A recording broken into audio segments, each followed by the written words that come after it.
उन्हें मैं आगे बुलाना चाहूंगा। हमारे बीच में जलपाईगुड़ी टाउन से प्रभु के सेवक रेवरेंड विप्लव सरकार जी हमारे बीच में है।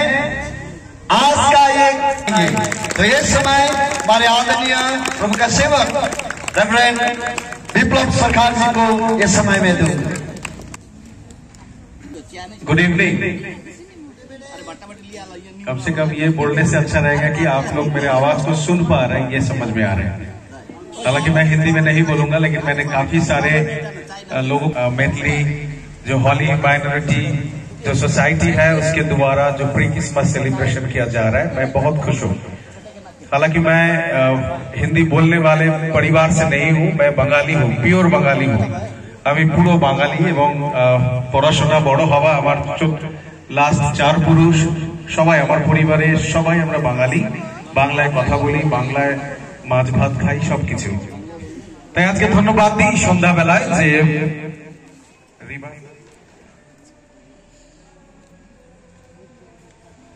আজকের এই সন্ধ্যাবেলায় আপনাদের এই সুন্দর খোলা আকাশের নিচে যারা দাঁড়িয়ে রয়েছেন তারা তো আমার আওয়াজ শুনবেন, কিন্তু যারা দোকানে রয়েছে, যারা দোকানের ব্যবসায়ী রয়েছেন, যারা আশেপাশের পরিবারগুলো রয়েছে, তাদের সকলের কাছে আমি আজকের এই প্রাক বড়দিন মুহূর্তে, প্রি ক্রিসমাসকে প্রাক বড়দিন বলা হয়, অর্থাৎ বড়দিনের পূর্বে যে বড়দিন সেলিব্রেশন করা হয়।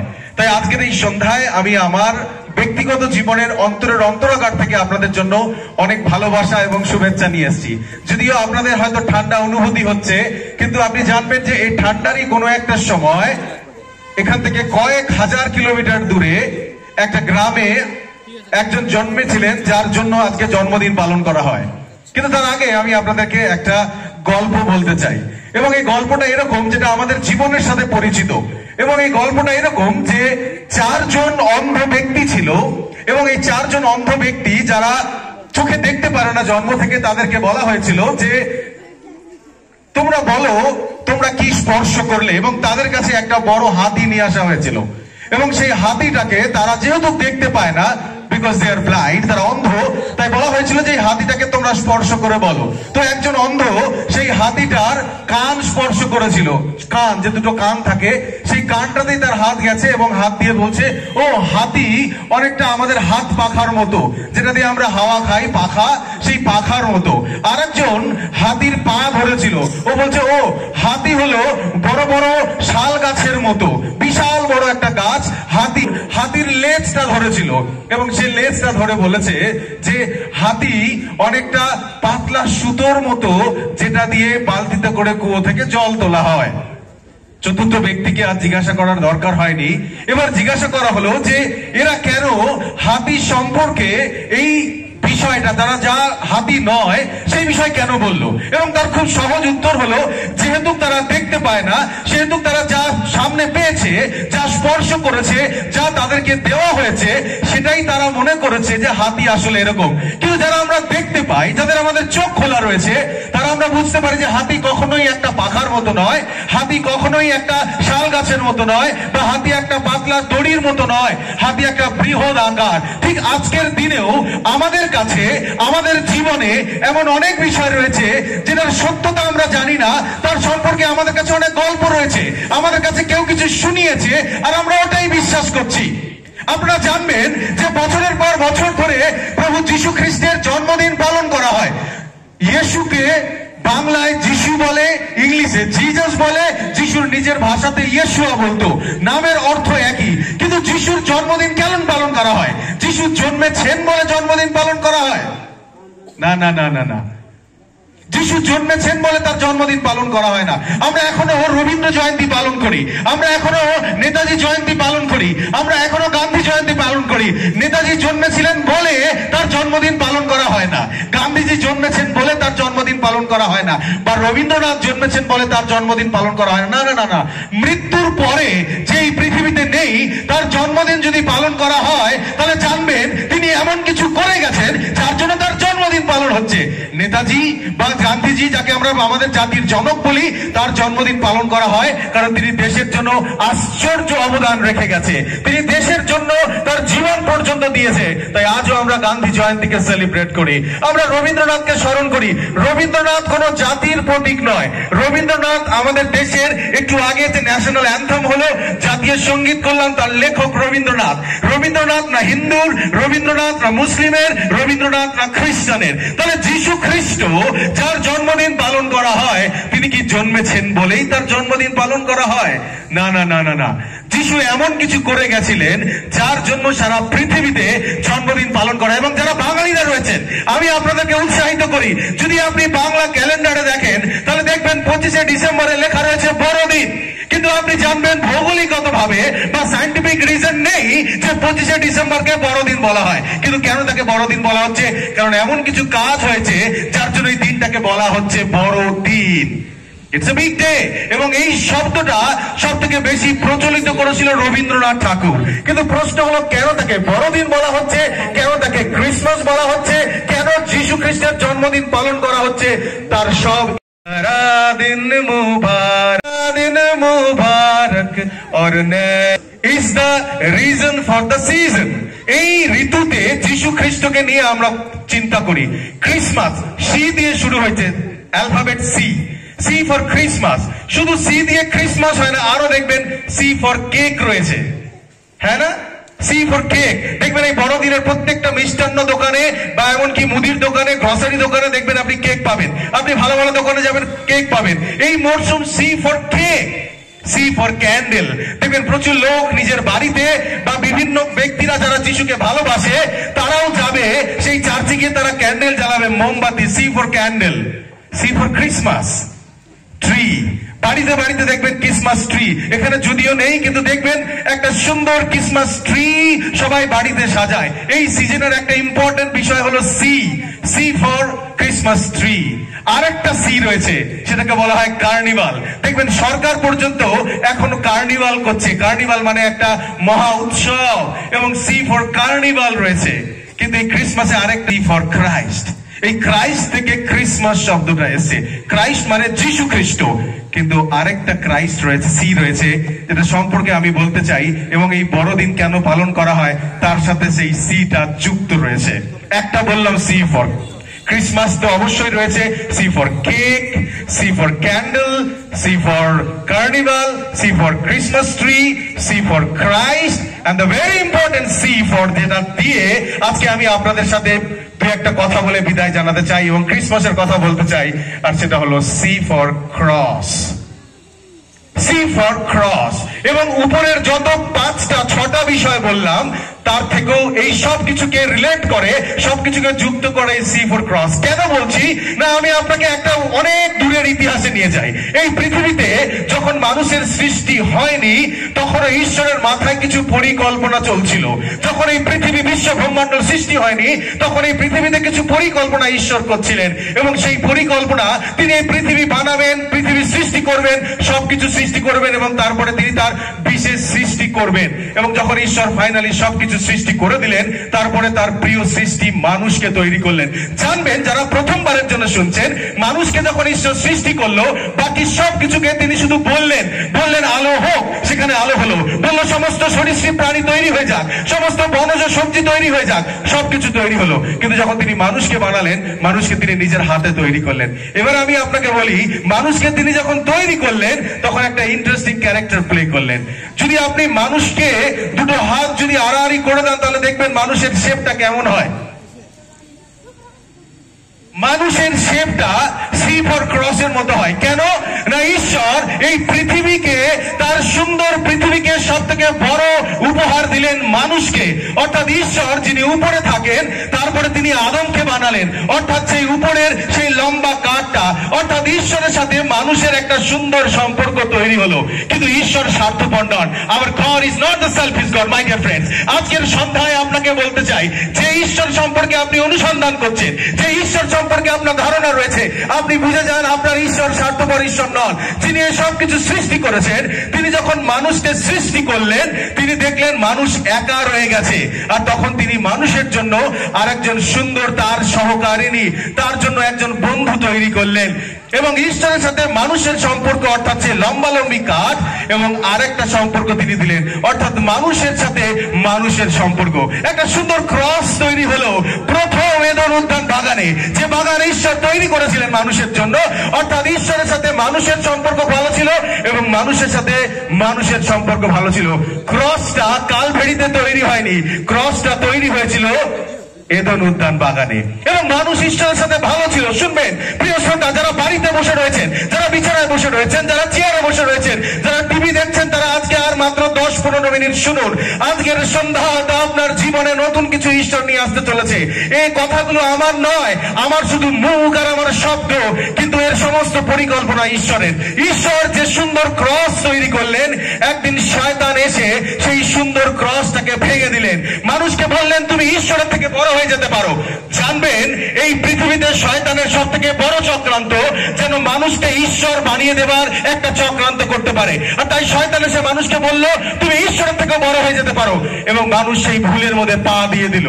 মানুষ সেই ভুলে পা দিল এবং ঈশ্বরের সাথে তার সম্পর্ক বিচ্ছিন্ন হলো। শুনবেন, শুধু ঈশ্বরের সাথে সম্পর্ক বিচ্ছিন্ন হয়নি, ঈশ্বরের সাথে যেদিন তিনি আলাদা হয়ে গেলেন মানুষ, সেদিন মানুষের সাথে মানুষের সম্পর্ক আলাদা হলো। তাই জানবেন, যদি আপনার পরিবারে, আপনার আত্মীয় স্বজনের সাথে, আপনার নিজের বন্ধুর সাথে, আপনার স্ত্রীর সাথে, আপনার সন্তানের সাথে, আপনার নিজের সমস্ত পরিজনের সাথে যদি আপনার সম্পর্ক ভালো না হয়, তার একমাত্র কারণ আপনার ঈশ্বরের সাথে ভালো সম্পর্ক নেই। কারণ সম্পর্ক মানুষের ঈশ্বর দেয়নি। প্রথমে ঈশ্বরের সাথে মানুষের সম্পর্ক দিয়েছিল এবং তারপরে মানুষের সাথে মানুষের সম্পর্ক। কিন্তু ঈশ্বর তিনি দেখলেন মানুষ তার প্রিয় সৃষ্টি, কিন্তু মানুষ তার থেকে দূরে সরে গেছে। মানুষ নিজেকে বাঁচানোর অনেক চেষ্টা করলেন প্রিয় বন্ধু। মানুষ ঈশ্বরকে রক্ষা করার জন্য, ঈশ্বরকে পৌঁছানোর জন্য অনেক কিছু করলেন। কিন্তু যেহেতু পাপ মানুষ করেছিল, পাপ মানুষ করেছিল, সেই জন্য মানুষকে বাঁচানোর জন্য পশুর রক্ত কাজ হবে না। শুনবেন, যেহেতু পাপ মানুষ করেছিল, তাই পশুর রক্ত দিয়ে শুধু একটা সান্ত্বনা পাওয়া যাবে। আপনি যখন জল দিয়ে স্নান করেন প্রত্যেক দিন, আপনি কিছুক্ষণের জন্য পরিষ্কার হন, আপনাকে আবার পরের দিন স্নান করতে হয়। ঠিক পশুর রক্ত দিয়ে আপনার একটা ধারণা তৈরি হতে পারে, আবার পরের বছর বা 6 মাস পরে আপনি আবার নিজের রক্ষার পথ করে দেন। কারণ মানুষ পাপ করেছে এবং পশুর রক্ত আমাকে রক্ষা করতে পারে না। এবার মানুষ বলল যে আমি তোমার ঈশ্বর, আমি তোমাকে রক্ষা করব। কিন্তু মানুষ যেহেতু পাপ করেছে, তাই আরেকজন মানুষকে রক্ষা করতে পারে না, কারণ মানুষ নিজেই পাপী। একটা সহজ পদ্ধতি রয়েছে, অন্ধকে পথ দেখাতে পারে না। মানুষকে ঈশ্বর এত ভালোবাসেন যে তিনি মানুষকে আলাদা করতে চান না। কিন্তু যেহেতু মানুষ ঈশ্বর থেকে দূরে সরে গেছে নিজের ইচ্ছায়, এবং পাপের কারণে ঈশ্বর থেকে ব্যবধান হয়ে গেছে, মানুষ ঈশ্বর থেকে দূরে রয়েছে। আপনি আজকে চাইলেও পাপ থেকে নিজেকে আলাদা করতে পারবেন না। শুনুন, আপনি পাপ করেছেন বলে আপনি পাপী নন, কিন্তু আপনার জন্ম পাপে হয়েছে। আমি আপনাকে বোঝাই খুব সহজ ভাবে। আপনার শরীরে অনেক রোগ রয়েছে, তার মধ্যে কয়েকটা রোগ রয়েছে। একটা হতে পারে ডায়াবেটিস রয়েছে আপনার, আপনি ডায়াবেটিস বা সুগার রোগে আক্রান্ত রয়েছে, যাকে আমরা সুগার বলি, ডায়াবেটিস রয়েছে, বা আপনার থাইরয়েড রয়েছে। জানবেন, এই থাইরয়েড বা ডায়াবেটিস আপনার কারণে হয়নি। এই ডায়াবেটিস বা এই থাইরয়েড, ইভেন ক্যান্সার আপনার পরিবারের কারণে হয়েছে। আপনার জিনে এই রোগের সেই সংক্রমণটা রয়েছে, এই রোগের উৎসটা রয়েছে। আপনি চাইলেও সেখান থেকে রক্ষা করতে পারবেন না। আপনি যে ভুগছেন, যদি রোগে আক্রান্ত থাকেন, তাহলে দেখবেন আপনাদের ফ্যামিলি হিস্ট্রিতে কেউ না কেউ এই রোগে আক্রান্ত হয়েছে। ঠিক একই রকম ভাবে আপনি পাপ করেছেন বলে আপনি পাপী সাব্যস্ত হয়েছেন তা নয়, কিন্তু আপনার জীবনের মধ্যে পাপ যত বৈশিষ্ট্য কাজ করে রয়েছে, সেজন্য আপনি চাইলেও তৈরি রয়েছে। তাই আপনি চাইলেও, আমি চাইলেও ওখান থেকে রক্ষা পেতে পারি না। যদি আমি পশুর রক্ত দিয়ে নিজেকে রক্ষা করার চেষ্টা করি, তাহলে আমার মনে হবে, শুধু ধারণা হবে, কিন্তু বাস্তব তা নয়। বাস্তব সম্পূর্ণ আলাদা। ঈশ্বরের কাছ থেকে আমার সম্পর্ক বিচ্ছিন্ন হয়ে গেছে। মানুষের সাথে মানুষ আজকে মানুষকে ঘৃণা করে, জাতি আজকে জাতিকে ঘৃণা করে, এক ধর্ম আরেক ধর্মকে ঘৃণা করে, এক ধর্ম আরেক ধর্মের লোককে মারে। এই সমস্ত কিছু আজকে ঈশ্বর থেকে মানব জাতি দূরে রয়েছে বলে। কিন্তু ঈশ্বর প্রেমময়, ঈশ্বর তিনি পরিকল্পনা করলেন কি করে মানুষকে বাঁচানো যায়। তিনি অনেক বিষয় লোককে বোঝানোর চেষ্টা করলেন, কিন্তু কেউ বুঝলো না। তখন তিনি জানলেন মানুষকে রক্ষা করার একটি মাত্র পথ রয়েছে, যদি মানুষের পাপের মূল্য কেউ দিয়ে দেয়। কারণ মানুষের পাপের মূল্য হলো মৃত্যু, মানুষের পাপের মূল্য হলো মৃত্যু। আর ঈশ্বর পরিকল্পনা করলেন আমি কাকে পাঠাবো। শুনুন, ঈশ্বর মানুষকে রক্ষার জন্য পথ খুঁজতে লাগলেন, আর তিনি দেখলেন এমন কেউ নেই যার মধ্য দিয়ে তিনি এই পৃথিবীকে পাপ থেকে রক্ষা করতে পারে। তিনি পরিকল্পনা করলেন যে তিনি তার একমাত্র পুত্রকে এই পৃথিবীতে পাঠাবে। শুনবেন, মানুষ কখনো ঈশ্বর হতে পারে না। কোন মানুষ এই পৃথিবীতে জন্মেছেন সে ঈশ্বর হতে পারে না, কিন্তু ঈশ্বর মানুষ হতে পারে। এবং তাই ঈশ্বর পরিকল্পনা করলেন তার পুত্রকে পাঠাবে, এবং তিনি একজন মরিয়ম বলে একজন মহিলার কাছে তার স্বর্গের দূতকে পাঠালেন এবং মরিয়মকে গিয়ে বললেন, মরিয়ম তুমি একটা পুত্র জন্ম দেবে। মরিয়ম ঘাবড়ে গেল যে কি করে হবে। তিনি ভয় পায়নি, তিনি ঘাবড়ে গেছিলেন এই কারণে, কারণ মরিয়ম কোন পুরুষকে জানতো না। শুনবেন, এই পৃথিবীতে অনেক ইংরাজিতে যার বিয়ে হয়নি তাকে বলা হয় স্পিনস্টার, আর যে তার শরীরকে রক্ষা করেছে, সতীত্বকে রক্ষা করেছে, তাকে বলা হয় ভার্জিন। এবং মরিয়মকে স্পিনস্টার বলা হতো না, বাইবেলে লেখা আছে দ্য ভার্জিন ম্যারি। তার মানে যে তার শরীরকে কারো কাছে বিক্রি করে দেয়নি, বা যে শরীর কোন পুরুষের সাথে সম্পর্ক তৈরি হয়নি। এবং মরিয়মকে সেই স্বর্গের দূত বলল, না না না না না না না না, মরিয়ম তুমি ভয় পেও না, না যে পুত্র জন্মগ্রহণ করবে তিনি স্বয়ং ঈশ্বরের পুত্র, আর এটা তার ক্ষমতায় হবে। তিনি তার ক্ষমতায় তোমার গর্ভে তিনি প্রসব হবেন এবং তারপরে পৃথিবীতে তিনি ভূমিষ্ঠ হবেন। মরিয়ম সেই সন্তানকে জন্ম দেবেন। প্রিয় বন্ধুগণ, আগেই জেনে নিন, এই পৃথিবীতে আমি আপনি যত মানুষ জন্মেছি, এবং যিশুর জন্ম সম্পূর্ণ আলাদা, কারণ যিশু কোনো পুরুষ ছাড়া জন্মেছিলেন, আর সেই জন্য তিনি পবিত্রতায় জন্মেছিলেন। তার জন্ম পবিত্রতায় হয়েছিল। আমি আপনি যে পাপ নিয়ে জন্ম নিই, যিশু সেই পাপ নিয়ে জন্মগ্রহণ করেননি।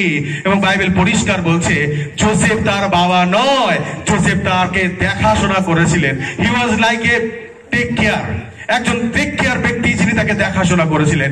এবং যিশু ওই মরিয়মের গর্ভে জন্মগ্রহণ করলেন, যিনি স্বর্গে থাকেন, যিনি স্বর্গের ঈশ্বর, যার মাথার মধ্যে সোনার মুকুট রয়েছে, যার চারিদিকে স্বর্গের দূত এবং সমস্ত স্বর্গ তার উপাসনা আরাধনা করেন। কিন্তু তিনি স্বর্গ ছেড়ে এই পৃথিবীর একটা ছোট্ট গোয়াল ঘরে তিনি জন্মালেন। তিনি কোনো বাড়িও পেলেন না, কিন্তু একটা গোয়াল ঘরে জন্মালেন। কেন জানেন?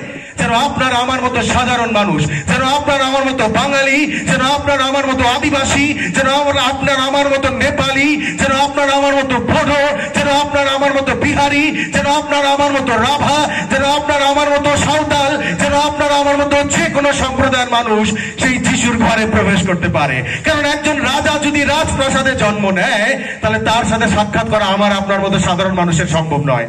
কিন্তু যিশু জন্মালেন এবং সবাই তাকে দেখতে আসলো। কারা দেখতে আসলো? না, ওই মাঠে যারা রাখালরা ছিল, কাউবয় ছিল, তারা শেফার্ডরা, তারা যিশুকে দেখতে আসলো। তারা ছিল সব থেকে সাধারণ মানুষ। আর কারা দেখতে আসলো? যারা পণ্ডিত ছিল, দ্য ওয়াইস ম্যান, তারা কিছু পণ্ডিত লোক যিশুকে দেখতে আসছিল। এবং যিশুর জন্ম হয়েছিল একটা আশ্চর্য পরিকল্পনায় এবং পবিত্রতায় যিশুর জন্ম হয়েছিল। যিশু বড় হলেন, 30 বছর বয়স যখন তার হলো, তিনি অলৌকিক কাজ করতে শুরু করলেন। তিনি মৃতকে জীবন দিলেন, 4 দিনের মৃত ব্যক্তিকে তিনি জীবন দিলেন, অন্ধকে চক্ষু দিলেন, কঞ্চকে চলবার শক্তি দিলেন, বোবাকে কথা বলবার শক্তি দিলেন। যিনি বধির তিনি শুনতে পেলেন যিশুর ক্ষমতায়। কিন্তু এই সমস্ত কাজ যিশু করছিলেন, কিন্তু এটাই তার প্রধান উদ্দেশ্য ছিল না। উদ্দেশ্য ছিল সেই ভেঙে যাওয়া ক্রসটাকে আবার ফিরে পাওয়ার জন্য। প্রিয় বন্ধুগণ, সেই জন্য যিশু যখন একদিন ঝড় এবং তুফানের সম্মুখে যখন তিনি নৌকো করে যাচ্ছিলেন তার বন্ধুদের সাথে, যখন তিনি বললেন তোমার শত্রুকেও প্রেম করো, প্রতিবেশীকে নিজের মতো প্রেম করো, যে তোমাকে ঘৃণা করে তাকে ভালোবাসো, যে তোমাকে অভিশাপ দেয় তাকে আশীর্বাদ করো, এটা ছিল তার শিক্ষা। যদি তোমার এক গালে কেউ চর মারে, অপর গালটা পেতে দাও। এটা গান্ধীজি বলেনি, এটা বাইবেলের কথা। তোমার এক গালে যদি কেউ চর মারে, অপর গালটা তুমি পেতে দিও। যিশু এই শিক্ষা দিয়েছেন। এবং যখন তাকে অকথ্য যন্ত্রণায় লোকেরা বললে ক্রুশে দিতে হবে, যিশুকে মারা হলো, যিশুকে ক্রুশে নিয়ে যাওয়া হলো এবং যিশুকে ক্রুশে দেওয়া হলো, চর, থুতু, লাথি, কিল মারা হলো। কেন? যিশুর অপরাধ কি? তিনি তো পাপে জন্মগ্রহণ করেননি এবং বাইবেল বলে তিনি একটিও পাপ করেননি। হ্যাঁ বন্ধুগণ, এই পৃথিবীর ইতিহাসে একজন ব্যক্তি যিনি কোনো পাপ করেননি, না তার জন্ম হয়েছিল পাপে, না তিনি কোনো পাপ করেছেন। এবং বাইবেলে লেখা রয়েছে তারা তাকে উলঙ্গ করে দিল, তার সারা শরীরে 39 বেত্রাঘাত মারলো। শুনবেন, সেই যে চাবুকের বাড়ি তাকে দেওয়া হতো, সেই চাবুক একটা চামড়া দিয়ে তৈরি হতো, পশুর চামড়া দিয়ে, এবং সেখানে ভাঙা কাঁচ এবং টেক লাগানো থাকতো, তাই যিশুকে যখন মারা হচ্ছিল তার শরীরে সেই চাবুকটা গিয়ে শরীরে আটকে যেত এবং সেখান থেকে মাংস বেরিয়ে আসতো। সারা শরীর দিয়ে অঝরে রক্ত ঝরছে, অকথ্য যন্ত্রণা হচ্ছে তার শরীরে, তার শরীর থেকে রক্ত খরিত হচ্ছে, তার শরীরের চারিদিক থেকে ক্ষতবিক্ষত মাংস বেরিয়ে গেছে। তিনি নীরব রয়েছে, তাকে মাথায় কাটার মুকুট পরালো। যিনি স্বর্গের সিংহাসনের সেই স্বর্গে তিনি সোনার মুকুট পরে থাকেন, তিনি আমার আপনার জন্য কাটার মুকুট পরলেন। কেন? কেন না যে ক্রস ভেঙে গেছিলেন সেই ক্রসকে গড়ে দেওয়ার জন্য। তাই যিশুকে জিজ্ঞাসা করেছিল মানুষ, আমার কোন আজ্ঞাটা পালন করা উচিত, কোন আজ্ঞাটা শ্রেষ্ঠ এই পৃথিবীতে? তিনি বলেছিলেন, তোমার ঈশ্বরকে সমস্ত কিছু দিয়ে ভালোবাসো, তোমার মন, তোমার শক্তি, তোমার অন্তঃকরণ দিয়ে, আর প্রতিবেশীকে নিজের মতো প্রেম করো। এটাই ছিল তার শিক্ষা, কারণ এই ক্রসটা এদন উদ্যান বাগানে ভেঙে গেছিল এবং যিশু এসেছিলেন। তাই যিশুকে যখন মারা হলো, এই পরিকল্পনা ঈশ্বর জানতেন যে মানুষের পাপের জন্য আমার পুত্রকে পাঠাতে হবে। আর সেই ক্রুশের 6 ঘন্টা অকথ্য যন্ত্রণায় সারা শরীর থেকে যখন রক্ত বেরিয়ে গেল, একজন পেটের মধ্যে বল্লম ঢুকালো এবং যিশু বুঝতে পারলেন যে তারা যিশু মারা গেছেন। যিশুকে কবরে দেওয়া হলো। প্রিয় বন্ধুগণ, যিশুকে কবরে দেওয়া হলো এবং যিশুকে যখন কবরে দেওয়া হলো, তারা ভাবলো শেষ। শয়তান ভাবলো, ও কি আনন্দের ঘটনা, যিশু শেষ হয়ে গেছে। আমাদের ব্যবসা নষ্ট হয়ে যাচ্ছিল, সমসাময়িক ধর্মগুরুদের ব্যবসা নষ্ট হয়ে যাচ্ছিল, কারণ তারা পয়সার বিনিময়ে কাজ করত। কিন্তু যিশু তাদের সমস্ত কিছু বিনামূল্যে তাদেরকে উপহার দিতেন, তিনি খেতে দিতেন। যে ব্যক্তি 18 বছর ধরে রোগগ্রস্ত ছিল, তার সমস্ত পয়সা শেষ হয়ে গেছে, যিশু তাকে সুস্থতা দিলেন। এটা ছিল তার ভালো কাজ। একজন দস্যুকে তিনি ভালো মানুষে পরিণত করেছেন, একজন মিথ্যুক লোককে তিনি সত্যবাদীতে পরিণত করেছেন। এটাই ছিল যিশুর ভুল, এবং যার জন্য তাকে মারা গেল, তাকে মারতে হলো এবং তিনি কবরে গেলেন। শয়তান ভাবলো শেষ হয়ে গেছে, কিন্তু 3 দিন পর কবর থেকে তিনি বেরিয়ে আসলেন। যে শরীর কবরে রাখা হয়েছিল, 3 দিন পর সেই শরীর কবর থেকে বেরিয়ে আসলো। কারণ যিশু, যিনি আমার আপনার পাপের মূল্য রূপে জীবন দিয়েছেন, সেই জীবন গ্রাহ্য হয়েছে যখন তিনি জীবিত হয়েছেন। শুনবেন, এই পৃথিবীতে একটা একটা করে 3 দিন পর জীবিত হয়েছেন তিনি কেবলমাত্র যিশু খ্রিস্ট। এমন কেউ নেই যিনি আমাদের জন্য মারা গেছেন এবং 3 দিন পর জীবিত হয়েছেন। যিশু, তিনি আমাদের পাপের জন্য মারা গেলেন। এবং সেটা কি করে হলো, কি করে সম্ভব হলো? না, বাইবেল বলছে যিশু খ্রিস্ট, ঈশ্বর এই জগৎকে এত ভালোবাসলেন যে তার পুত্রকে আমাদের জন্য উপহার স্বরূপ দিলেন। যিশু খ্রিস্ট আমাদের জীবনে উপহার। জানবেন, এখানে দাঁড়িয়ে আমি এতক্ষণ যা কথা বললাম, যিশু খ্রিস্ট খ্রিস্টানদের সম্পত্তি নয়, যিশু খ্রিস্ট জগতের সম্পত্তি। সেজন্য ইংলিশে বলছে god so love the world. এই সারা পৃথিবীকে তিনি ভালোবাসলেন। এই পৃথিবীতে হিন্দু রয়েছে, এই পৃথিবীতে মুসলিম রয়েছে, এই পৃথিবীতে বুদ্ধিস্ট রয়েছে, এই পৃথিবীতে নাস্তিক রয়েছে, এই পৃথিবীতে কালো রয়েছে, এই পৃথিবীতে সাদা রয়েছে। সমস্ত মানুষের জন্য ঈশ্বর তার পুত্র যিশুকে দান করেছেন। যে কেউ তাকে বিশ্বাস করবে সে বিনষ্ট হবে না, কিন্তু অনন্ত জীবন পাবে। হালেলুয়া। আমি আপনাদেরকে একটা গল্প বলি এবং শেষ করব। এই গল্প 2 বোনের গল্প, এবং এই 2 বোন, ছোট বোন সবসময় ভাবতো যে বড় বোনকে মা বাবা বেশি ভালোবাসে। এটা সত্যি হয় যদি কারো 2-3টা সন্তান থাকে।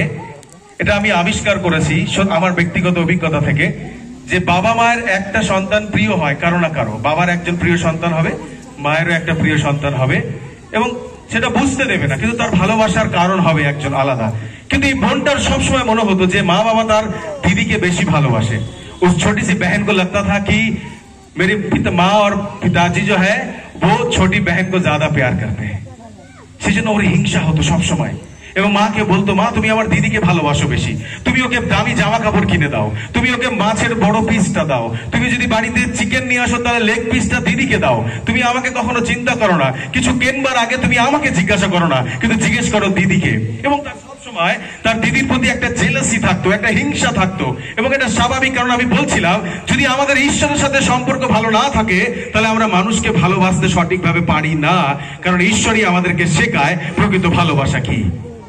এবং এই বোনটা একদিন হঠাৎ করে তার বাড়ির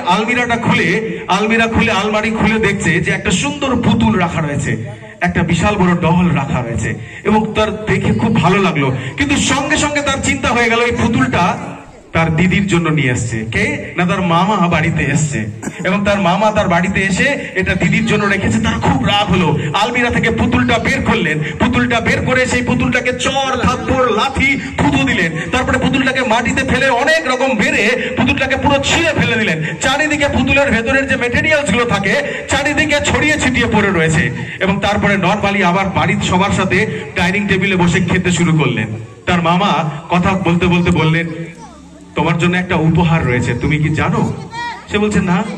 বলছে, যাও তুমি আলমিরাটা খুলে দেখো, তোমার জন্য একটা সুন্দর উপহার নিয়ে এসেছে, একটা সুন্দর পুতুল। ওর বুকটা ঠিক ঠিক ঠিক করতে শুরু করলো, কারণ ও বুঝতে পারলো না যে আমি যে পুতুলটা ছিঁড়ে ফেলেছি তাহলে সেটা কি। বললো, দেখবে সুন্দর একটা লাল রঙের পুতুল, বড় পুতুল, ওটা আমি তোমার জন্য নিয়ে এসেছি। সেই ইতস্তত বোধ করলো এবং তারপরে নিজের ঘরে গিয়ে সেই চারিদিকে ছড়িয়ে ছিটে থাকা পুতুলটার দিকে তাকিয়ে সেই ছেঁড়া পুতুলটার দিকে দেখে তিনি কাঁদতে শুরু করলেন যে আমার উপহারকে আমি অগ্রাহ্য করেছি, আমার উপহারকে আমি দেখতে পাইনি, আমার উপহারকে আমি নষ্ট করে দিয়েছি। আর সে কাঁদতে শুরু করলো। সে মামাকে গিয়ে বললো, মামা আমার ভুল হয়ে গেছে, আমি আমার উপহার নিতে পারিনি, এটা আমার উপহার ছিল কিন্তু আমি তাকে ফেলে দিয়েছি। ঠিক একই রকম ভাবে আজ থেকে 2000 বছর আগে ঈশ্বর তার প্রিয় পুত্র যিশুকে এই পৃথিবীর প্রত্যেকটা মানুষের জন্য উপহার স্বরূপ দিয়েছে এবং উপহার তাদেরকেই দেওয়া হয় যাকে ভালোবাসা হয়। একজন ভালোবাসার মানুষ আর একজন ভালোবাসার মানুষকে উপহার দেয়। ঈশ্বর জগৎকে সব থেকে বেশি ভালোবাসেন, তিনি মানুষকে সব থেকে বেশি ভালোবাসেন, তাই তার প্রিয় পুত্রকে আমাদের রক্ষার্থে তিনি দিলেন এবং তিনি আমাদের জন্য মারা গেলেন, কবরে গেলেন, 3 দিন পর জীবিত হলো। মনে রাখবেন, ক্রিসমাস শুধু কেক নয়, ক্রিসমাস শুধু কার্নিভাল নয়, ক্রিসমাস শুধু ক্রিসমাস ট্রি নয়, ক্রিসমাস শুধু ক্যান্ডেল নয়, Christmas is all about the cross. যে ক্রস ভেঙে গেছিল এদেন উদ্যান বাগানে, প্রভু যীশু খ্রিস্ট এসে ঈশ্বরের সাথে আমাদের সম্পর্ক এবং মানুষের সাথে আমাদের সম্পর্ক গড়ে দিলেন। তাই তিনি বললেন, আমি পথ, সত্য, জীবন। যদি কেউ পথকে খোঁজে তাহলে সে যিশুকে খুঁজুক, যদি কেউ সত্যকে খোঁজে সে যিশুকে জানুক। যদি কেউ জীবন নিয়ে দুঃখার্ত রয়েছে, এখানে বসে রয়েছেন যারা শুনতে পাচ্ছেন, যদি আপনার মনে হয় আপনার জীবন একটা খারাপের দিকে যাচ্ছে, আপনি অনেকবার চেষ্টা করেছেন জীবনকে নষ্ট করার, কারণ আপনার মূল্য কেউ দেয়নি, জানবেন আপনার মূল্য সেই দেবে যে আপনাকে তৈরি করেছে। আমি যদি এখানে একটা বড় বিল্ডিং এর দিকে তাকিয়ে বলি যে এই বিল্ডিংটার দাম 2 লক্ষ টাকা, লোকেরা হাসবে, বলবে আপনি কি বলছেন এই বিল্ডিংটার দাম? হ্যাঁ, আমি ভুল বলবো কারণ এই বিল্ডিংটা আমি বানাইনি, তাই আমি দামও ঠিক করে রাখবো না। কিন্তু যে ঈশ্বর আপনাকে বানিয়েছেন, তিনি আপনার মূল্য ঠিক করার জন্য যিশুকে পাঠিয়েছেন, যেন আপনি আপনার মূল্যকে বুঝতে পারেন। হ্যাঁ, বুঝুন, ঈশ্বর আমাদেরকে এত মূল্য দিয়েছেন, তার পুত্রকে আমাদের জন্য ক্রুশে মরতে দিয়েছেন। আমরা তার কাছে অনেক মূল্যবান। আমি এখানে যিশু খ্রিস্ট, যিনি সমস্ত মানব জাতির পরিত্রাতা, তার কথা বলতে আসছি। ক্রিসমাস খ্রিস্টানদের জন্য নয়। বাইবেলে যিশু বলছেন, অসুস্থ লোকের ডাক্তারের প্রয়োজন হয়, সুস্থ লোকের নয়। যার জীবন অশান্তিতে রয়েছে, যে মনে করে তিনি জানে না কালকে কি হবে, যার জীবনের পরিবারে অশান্তি রয়েছে, আমি বলছি প্রথমে আপনাকে ঈশ্বরের সাথে সঠিক সম্পর্ক তৈরি করতে হবে। যে ঈশ্বর আপনাকে ভালোবাসে, যে ঈশ্বর আপনাকে নষ্ট করতে চায় না। নো নো নো নো, আজকের এই সন্ধ্যায় জেনে যান, ঈশ্বর আপনাকে বিনষ্ট করতে চান না, ঈশ্বর আপনাকে মেরে ফেলতে চান না। ঈশ্বরের হাতে দা নেই, ঈশ্বরের হাতে একটা বিশাল বড় বটি নেই, ঈশ্বরের হাতে বিশাল বড় তরোয়াল নেই। তার হাত আপনার দিকে এরকম করে রয়েছে যেন আপনি আশীর্বাদ পান। তিনি আপনাকে রক্ষা করতে চান, তাই তার পুত্রকে পাঠিয়েছেন। আজকের এই সন্ধ্যায় যিশু, যিনি স্বর্গের রাজা হয়ে গোয়াল ঘরে জন্মেছিলেন, আর তিনি গোয়াল ঘরে জন্মাবেন না, কিন্তু আজও তিনি জন্মানোর জন্য প্রস্তুত রয়েছেন সেই নোংরা হৃদয়গুলোর মধ্যে, যাদের জীবনে ঈশ্বরকে প্রয়োজন রয়েছে, যাদের জীবনে যিশুর অনুপস্থিতি রয়েছে, যে জীবনে অশান্তি অনুভব করে, যার জীবনে মনে হয় শান্তি নেই। আমি বলছি, যিশুর আরেক নাম শান্তির রাজা। যিশু আপনার জীবনে আসলে রাতারাতি আপনি বড়লোক হবেন না, আপনি লটারি পেয়ে যাবেন না, কিন্তু এখানে দাঁড়িয়ে আমি বলছি, আজ থেকে 23 বছর আগে যে লোকটা দাঁড়িয়ে এখানে আপনার কথা বলছে, সে যিশুকে জানতো না, সে যিশু থেকে দূরে ছিল, একজন সাধারণ মানুষ ছিল, জগতের কাজকর্মের নেশায় আসক্ত ছিল। কিন্তু যেদিন যিশু এসেছিল, আর কিছু পাই না পাই, সেদিন দুপুর বেলায় শান্তি পেয়েছিলাম। মনে হয়েছিল আমার জীবন থেকে সমস্ত চোখের জল কেউ মুছে দিয়েছে, কারণ যিশুর নাম শান্তির রাজা। তাই আজ থেকে 23 বছর আগে 20 অক্টোবর আমি যেভাবে যিশুকে গ্রহণ করেছি এবং শুধু একটি কথা বলেছি, প্রভু যিশু, তুমি আমার জন্য এই পৃথিবীতে এসেছো, আমার পাপের জন্য। কারণ আমি যে অপরাধ করেছি, আমি বলতে পারি এখানে যতজন বসে রয়েছে তারা আমার থেকেও কম পাপ করেছেন, কিন্তু আমাকেও যিশু ক্ষমা করেছেন তার রক্ত দিয়ে, কারণ তার রক্ত পবিত্র এবং তার রক্তের মধ্যে প্রেম রয়েছে। তাই আজকের এই সন্ধ্যায় আপনার জন্য একটা সুযোগ রয়েছে। সেদিন ওই বাচ্চা মেয়েটা তার উপহারকে নষ্ট করে দিয়েছিল। ঈশ্বর বলছেন, আমি তোমাদের জন্য উপহার দিয়েছি। যদি কারো জীবনে সেই উপহারকে গ্রহণ করতে চান, আমি এই সময় আপনার জন্য প্রার্থনা করতে চাই। যদি আপনার মনে হয় যে আপনার যিশুকে প্রয়োজন রয়েছে,